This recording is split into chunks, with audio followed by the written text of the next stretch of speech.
ever since the end of the 17th, 18th century, Russia wanted to be present in the Mediterranean. Now we got it. So from the militarily geopolitical point of view, economic too, and I'll tell a little bit about this when we talk about oil and gas, Putin made something which lots of tsars wanted Russia to accomplish. Now, this is the role for superpower. In terms of military and geopolitical, Russia still can claim, because of the nuclear arsenal, because of the strong military, that it is one of the superpowers. But economically it is not. And Russia understands it fully well. It's the 10th economy in the world. It's equal to Australian one. We cannot play this role forever. Otherwise, it will be overextension of Russia possibilities, and then we will repeat the Soviet Union experience with Afghanistan, when you get in and then you drain yourself in the struggle. So from this point, if I just might ask you about the prospects about the Syrian project, if I can call it like this. So from this point of view, Russia plays on all fields in the Middle East. What Russia wants to play the role of a balancing act among those very difficult players there. Good relations with Iran, good relations with Turkey, good relations with Syria, good relations, historically top form of relations with Israel, Palestine, and so on and so forth. So they played pretty adroitly, and playing this card, they want to safeguard the interest of their ally, Mr. Bashar al-Assad, on the one hand. On the other hand, to find some kind of a peaceful resolution of this conflict, taking care of the Shia interests, Sunni interests, Kurds interests, Turkish ally interests. That's very difficult, and Israel. And Israel is one of the priorities, believe me, because I never had it so good in our bilateral relations than Putin made it. There is no anti-Semitism, state anti-Semitism in Russia. There is a lot of a promotion of some the causes of the Jewish community. So the interest of Israel is taken into consideration. So now, about 400 billion, 500 billion dollars we need to restore destroyed Syria. Where does it come from? In principle, it's available in the International Monetary Fund, World Bank, other regional banks, Arabs, probably Chinese, a little bit from Russia, and not so much, and so on and so forth. But for people to start to invest, you have to have some kind of an order. Americans would never be happy with Bashar al-Assad, and they will only be happy with the opposition, which we call ISIS allies. Iraqi will not be happy with some of the Sunni. Turks would not be happy with Kurds. So before we make a framework for political settlement, nobody will invest. Otherwise, when there is a settlement of some kind of a confederative state or whatever it is, then that much money is not a big problem, I think. And then the big process of rehabilitation of Syria in some kind of coalition government or whatever would be a solution. How long will it take, in your opinion? We are not even in the beginning. You asked me to say something which impressed me during the conference. I can tell you I was impressed by the American general yesterday saying that Astana process probably is a good thing. That's for the first time I hear from the American side. Normally Geneva. But now he mentioned that Astana probably is the thing. And Astana is promoted by Iran, Turkey, and Russia. And they make some kind of a deals. Recently we had Erdogan in Russia talking about buffer zone between them and Kurds. I heard that Erdogan was not entirely satisfied, but I think that Putin will never now give away the idea of the Kurdish state.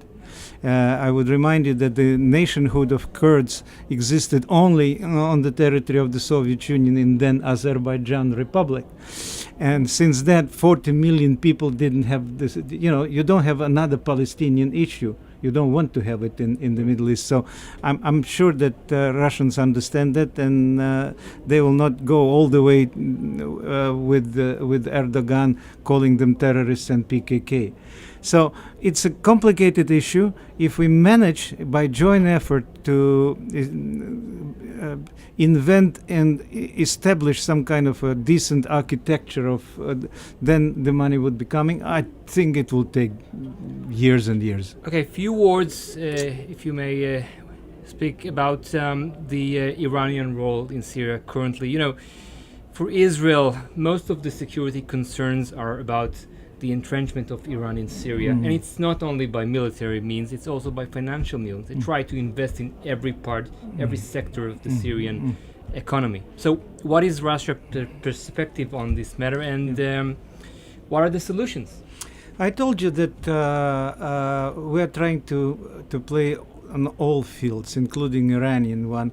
We have our own difficult history of relationship with Persia-Iran wars and reconciliation and so on and so forth.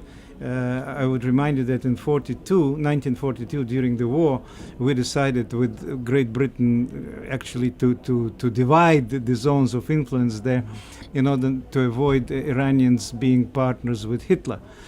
During the Second World War, and we had a right to enter with all our military might and to get half of the Iran, including the formidable Azeri population, which had the center in the Soviet Union of Azerbaijan Republic. Anyway, it's a love-hatred relations for many, many years. We know them, they know us. Russian leadership does remember that Iran didn't play on all the difficulties which the Soviet Union faced when it collapsed. Turks did. They tried to influence Central Asia. Iranians were keeping very low profile. They didn't go with their medrese and all of that stuff on the territory of Russia, trying to spread the influence of their Islam in Russian Federation, ex-USSR. So all of this taken together, we enjoy cautiously good relations with Iran. I think we can influence them one way or another. If it's part of a grand deal of the Middle East, telling them that you should behave yourself, Bashar al-Assad will never be, if we have an influence, an enemy of Israel, for example. He should be civilized, otherwise, you know, there will be another plan for him or something. I'm primitivizing now, but we can play a constructive role, I think, vis-a-vis Iran. But I fully appreciate, especially after these 2 days of discussion, what kind of historical animosity and what kind of bad anticipations and hostile intentions both sides have, I mean, Israel and Iran. And I get it goes so deep in history that it's not for me to give any kind of recipes. The only thing I can say is that we can be instrumental. I, for one, and many Europeans and Russians think that getting out of the JCPOA, the manner Trump did, was a mistake, because at least we had an international format to keep them under some kind of umbrella with international inspections. You say they violated them, probably, but at least we had inspectors all over the place. We had more of information and more of the influence by European Union, Russia, and the United States. I don't think that getting out of this would make things easier. Now, if I understand correctly, they will declare that JCPOA is over for Iranians. They will not let inspectors come unless for the NPT treaty, non-proliferation treaty, which we will use to see that everything is more or less correct. It's a long and difficult story. They have a history of being very good traders and very good merchants, and merchants which can trick you easily, and that we know. During our Caspian negotiations on demarcation of all this Caspian zones of influence in the Caspian Sea, we know how they can play it very, very tough.